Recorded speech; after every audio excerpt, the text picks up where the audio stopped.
Microsoft అధినేత ప్రస్తుతం gates foundation గా పనిచేస్తున్నటువంటి బిల్ గేట్స్ గారు ఆంధ్రప్రదేశ్ రావడం అయితే జరిగింది. అసలు ఎలా చూడాలంటారు దీన్ని? అసలు ఏమయ్యా, బిల్ గేట్స్ని గురించి తెలిసిన వాళ్ళు, అతను చారిటబుల్ నేచరు, అతను సంపద, విద్య, ఆరోగ్యం అన్ని రకాలుగా ఖర్చు పెడుతున్నాడు పేద దేశాలకి.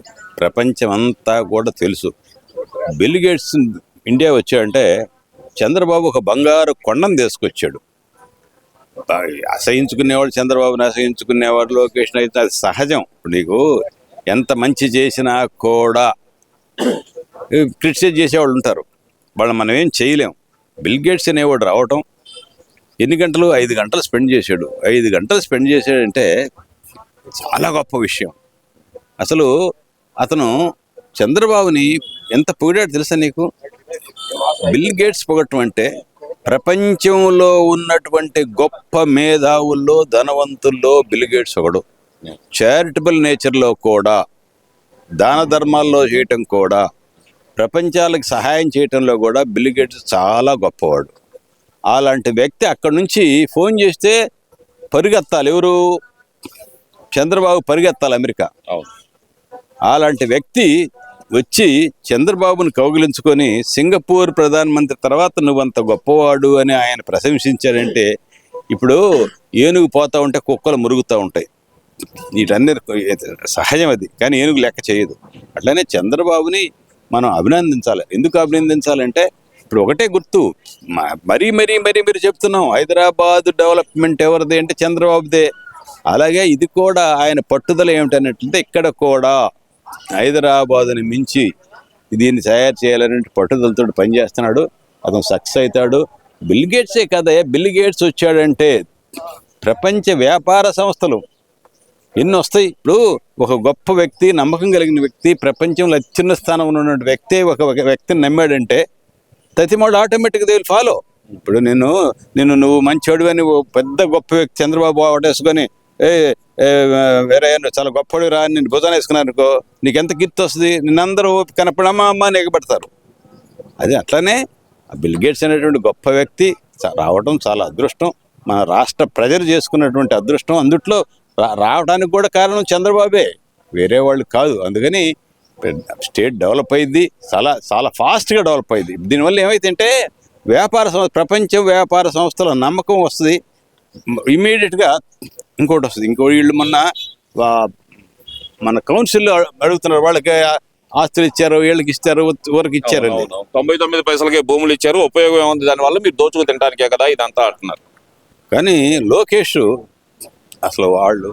లోకేష్ని ఈ వైకాపా వాళ్ళే బాగా పెంచారయ్యా. పప్పు అనేటప్పటికీ ఆడు ఈ నిప్పు కణికలాగా తయారయ్యాడు. వాడు జవాబు చెబుతుంటే కూడా మాకు కూడా ఆశ్చర్యమే, ఏంది ఈ పిల్లోడు ఏంటి అది ఇది అనుకున్నాం. కానీ ఒకసారి అసెంబ్లీలో మాట్లాడుతుంటే ఒకదాని పాయింట్ బై పాయింట్ ఎక్కడా డీవియేట్ కాకుండా, ఎప్పుడైతే పలానా వాళ్ళని అన్నాడు అనగానే ఎంత చక్కగా మాట్లాడు. చెప్పు ఎవరైనా మేము ఏ లేడీనైనా మా వాళ్ళు దూషిస్తే మేము ఆల్మోస్ట్ ఒకరిని అరెస్ట్ చేసాము అంటాడు. చెప్పండి మీరు, మీ మాదిరిగా మేము భూషణలకు వ్యతిరేకం, ఆడవాళ్ళని గౌరవిస్తాం.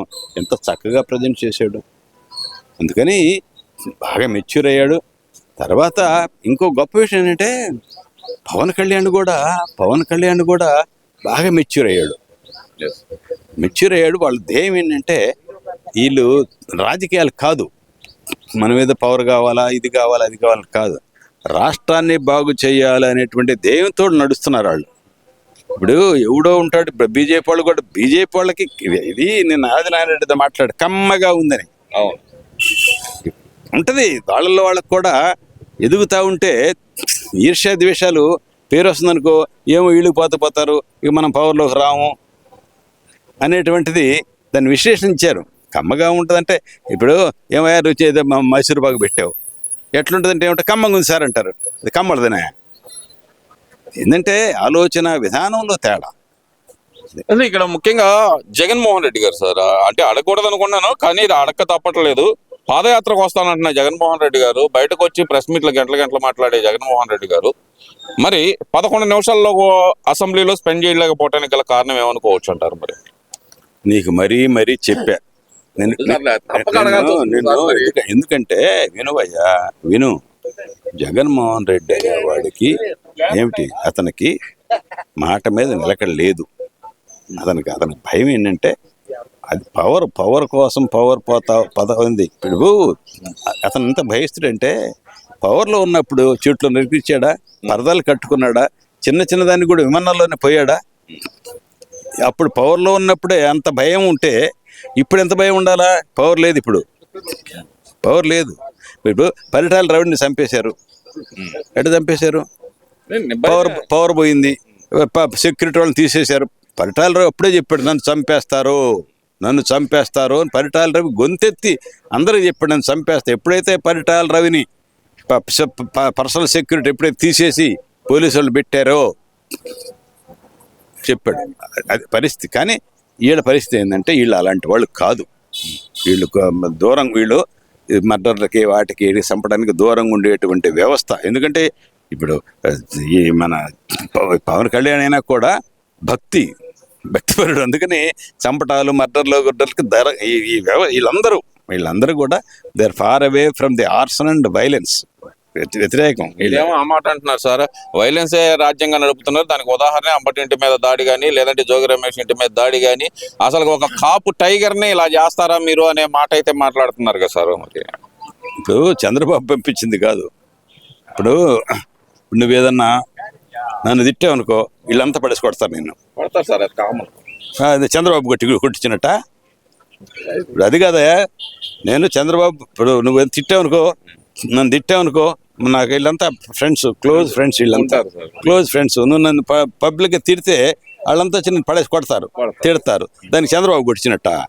ఇప్పుడు ఇక్కడ ఆవేశం, ఎందుకంటే అభిమానం. చంద్రబాబు అనేటువంటి వాళ్ళ అభిమానం ఏంటంటే రాష్ట్రాన్ని బాగా డెవలప్ చేస్తున్నాడు, ప్రజలకు అందరికీ.